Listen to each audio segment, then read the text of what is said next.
Granger highlights accomplishments of the APNU-AFC administration and duty-free concessions for teachers and other investments spotlighted at Coalition's Women's Rally. It's Friday, February 28. It's 2 days to general and regional elections. Thank you for joining us. During a radio interview on the hot seat today, President David Granger boasted of the many accomplishments under the APNU-AFC administration in just 4 years. President Granger said an amnesty proposal will be deliberated before Cabinet that will see University of Guyana graduates exempted from repaying their student loans. He was a guest on Friday on the 94.1 FM's hot seat. According to President Granger, while the repayment of loans is a legal obligation, proposals have been made for the amnesty.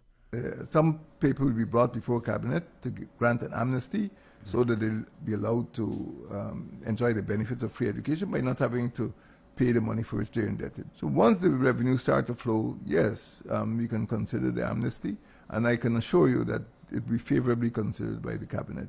Government's amnesty plan comes on the heels of its commitment to providing free education at the university level as the country prepares for the decade of development. Meanwhile, the head of state also defended his government's performance over the years, noting that it is enough to see it retain in office on March 2. He said the APNU-AFC government is the only party that has presented a manifesto which lays out its plan for the next 10 years. The most important elements will be education. That is, we want an education nation. We want young people who can become engineers and develop the country. We spoke about that when we spoke about free education.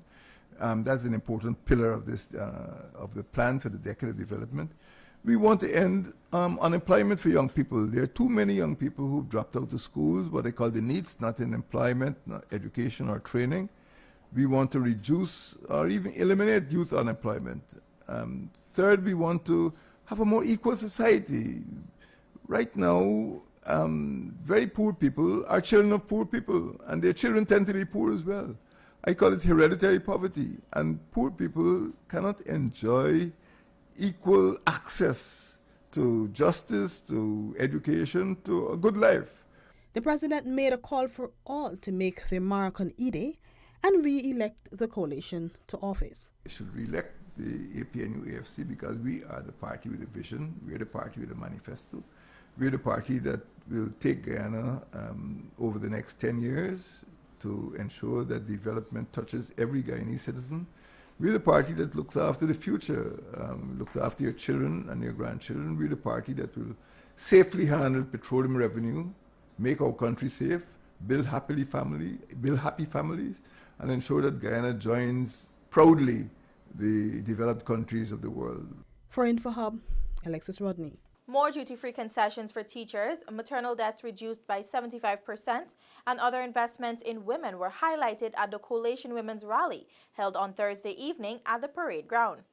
First Lady Her Excellency Sandra Granger said the APNU-AFC coalition government remains genuinely committed to women and girls all across Guyana.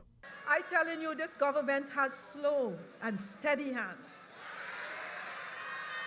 This government has an easy touch. And I promise you, it will not come and go in an easy rush. She said the president and the APNU-AFC are investing their efforts on improving the lives of the people of Guyana, especially women and girls. David Granger believes in the equality of women, and that's why he's put women in the vanguard of this government's efforts to secure a good life for all Guyanese. 4 maternity waiting homes have been established, one at Sodi in Essequibo, one in Georgetown at the Indigenous Peoples Hostel, and one at Anai in Region 9 and another at the Lethem Regional Hospital. Minister Lawrence noted that these interventions ensure women have access to quality health care regardless of their location. We can all assemble here tonight in solidarity, thanks to the vision of our presidential candidate. You know the man, I know the man, all of we know the man, who from the moment he assumed office in 2015 demonstrated his commitment to the development of women in Guyana. We can stand here tonight with great pride, heads held high, because of his respect for women. Teachers have been and will continue to be a vital resource that the David Granger-led administration invests tremendous resources into. As such, duty-free concessions will be given to teachers by a re-elected APNU AFC coalition government. With 11 female government ministers in the National Assembly representing the APNU AFC coalition, Guyana has achieved twice the global average of representation for women in government. Addressing the large crowd of predominantly women, Minister of Public Service the Honorable Tabitha Sarbo-Hali said that 70% of the permanent secretaries of government ministries are women.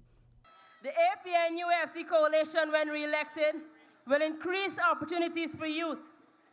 We will develop innovation and entrepreneurship training programs, provide more scholarships with focus on STEM for girls and young women, offer mandatory career counseling for secondary school students, which will help you to get jobs once you would have completed.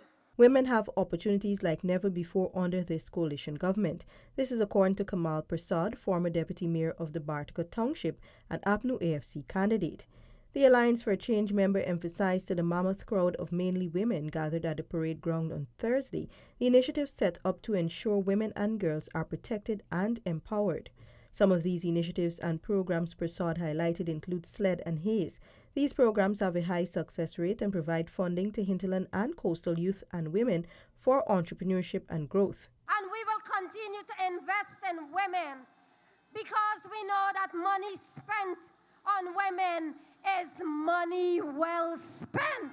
Guyanese women have recommitted to remain steadfast with the coalition and its leader, His Excellency David Granger, and on March 2 will take the lead and re-elect him to office. The charge was given by legal advisor in the office of the Prime Minister, Tamara Khan, as she addressed the rally. Chorusing David G. and me forward together for victory, Khan said there could not be a better life for Guyanese than that which is offered by the APNU AFC and President Granger. Sisters, this is only the beginning. This country of ours, this beloved country of ours, is going to be an education nation. President David Granger will lead us into the decade of development. Minister of Youth Affairs, the Honorable Simona Brooms, Minister of State, the Honorable Don Hastings-Williams, were also present at the rally. For InfoHub, Stacey Carmichael. The Guyana Police Force is advising the public that due to the current condition of sections of the Linden Highway due to soil erosion, the speed limit has been reduced from 100 kilometers to 80 kilometers with immediate effect. This, the force says, is to ensure road safety. Recognizing that land allocation alone could not adequately meet the housing demands of citizens, the coalition government, through the Central Housing and Planning Authority, constructed over 280 homes. These included elevated, two-storied, flat and low-income duplexes. Also made available were single, elevated, single, flat, 2- and 3-bedroom homes. Families are now comfortably occupying their new homes at Undernaming on the west bank of Demerara, Perseverance and Prospect on the east bank, Hope Experiment on the west coast of Berbice, and the Milius Ward in Linden. A $17 billion premium residential community will soon be constructed at Plantation Ogle, East Coast, Demerara. On Thursday, the sod was turned for construction to begin on the second Windsor estate. The choice of Ogle is strategic and feasible because of the presence of the Eugene Correa International Airport. This is just the beginning of many more things such as this to happen all across the length and breadth of this country. Public Health Minister the Honorable Valda Lawrence speaking at the historic event on Thursday.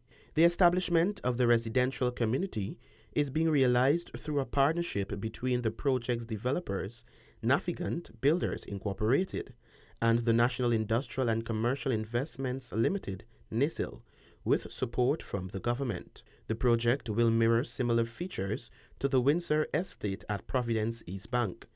NISIL's head of the Business Development Unit, Rachel Henry.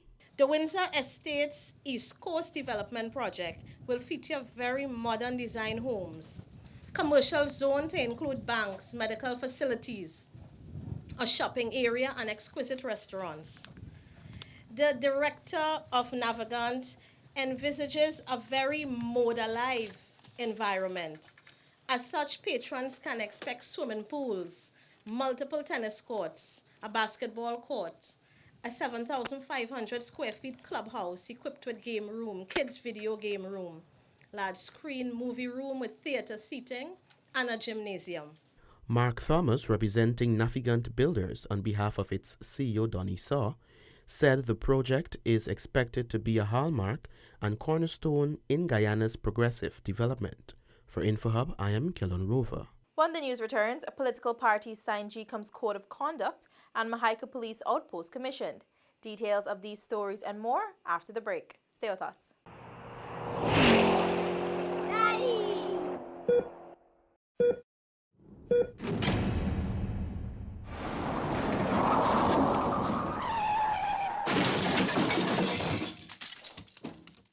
Welcome back. Political parties contesting Monday's regional and general elections have signed the Guyana Elections Commission's Code of Conduct, pledging to maintain peace and public order and compliance with electoral laws.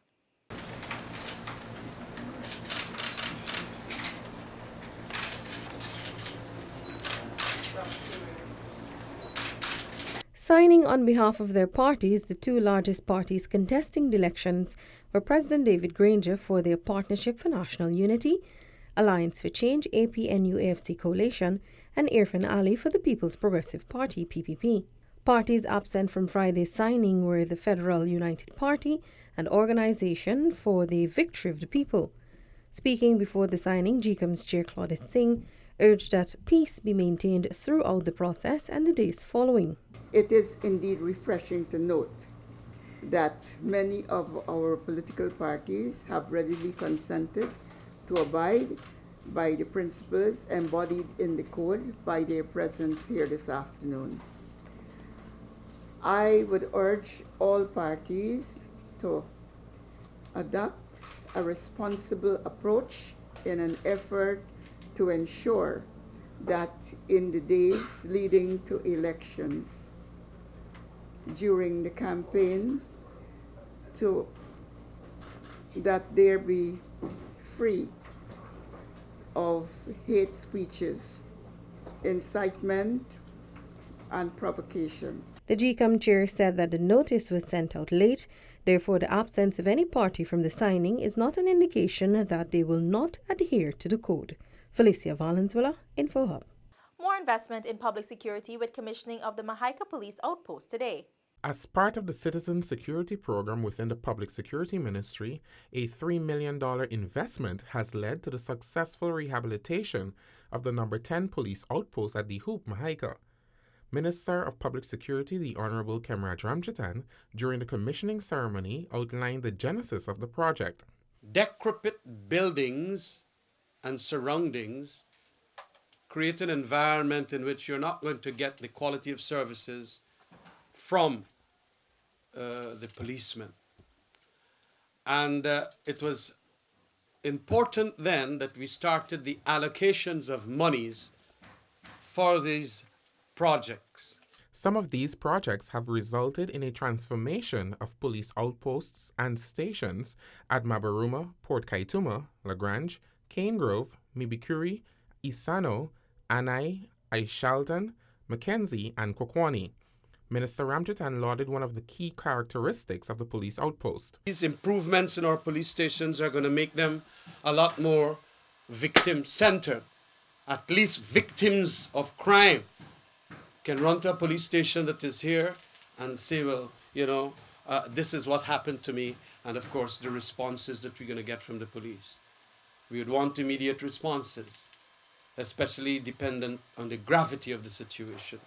The police outpost also received the blessings of the Commissioner of Police, Leslie James. Today is another good day for the force, it's another good day for the country. The District Number 10 outpost is run on 100% solar energy, in keeping with the Granger-led administration's Green State Development Strategy. Shaquille Bourne for InfoHub. For 2019, Guyana has earned some $222.7 million through the export of rice to more than 35 countries. According to the Guyana Rice Development Board, the exports in that year represents an increase of 20% compared to the revenue earned from exports in 2018. This huge accomplishment for Guyana stemmed from several new rice markets the nation has achieved in the past few years. Cuba and Mexico commenced purchasing our rice in 2017. Benin and Ivory joined the buying list in 2018.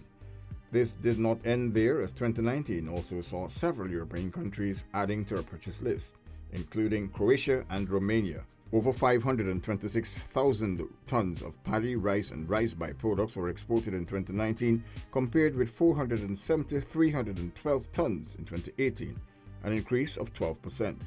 The greatest amount of exports went to Latin American countries, with Venezuela remaining the largest buyer of rice from 2019. Second to Venezuela was Portugal, with a total of 61,873 tons of rice. The Guyana Rice Development Board has invested $110 million for the establishment of a state-of-the-art seed cleaning facility at the Burma Rice Research Station in Region 5. The seed cleaner equipment cost $99.3 million, while renovation to the existing building was completed for $10.4 million. Minister of Agriculture, the Honorable Noel Holder, addressing the gathering at the commissioning ceremony on Wednesday, said the 10-ton modernized seed cleaner will continue to provide good quality seeds, noting that better quality seeds increase yield by 10 to 15%. The new seed cleaning facility will provide greater efficiency in the operations of seed cleaning of the various varieties produced at the rice station. The new high-quality system will allow the Burma Rice Research Station to clean seeds that it produces at a faster rate, thus reducing extended working hours. Reporting for InfoHub, I am Kellon Rover. Before we close, here's your GCOM tip of the day. On Election Day, an elections official will give you your ballot paper with the official mark. This is how you mark your X correctly in the box next to the party of your choice. Make only one X on the ballot paper. Your mark must not touch any of the sides of the boxes. This is the correct way to mark your X in the box. Once you have made your mark, fold your ballot paper in half. Return to the election official with folded ballot paper showing the official mark. Stain your right index finger and place your marked ballot paper in the relevant ballot box. DPI will be providing live updates throughout Elections Day, Monday, March 2 from 6 a.m. Do join us. That's all for today. Connect with us on all our social media platforms, including WhatsApp, Facebook, YouTube, and Instagram. Much more news is on our website, dpi.gov.gy. Your bridge and weather reports are up next. Goodbye for now.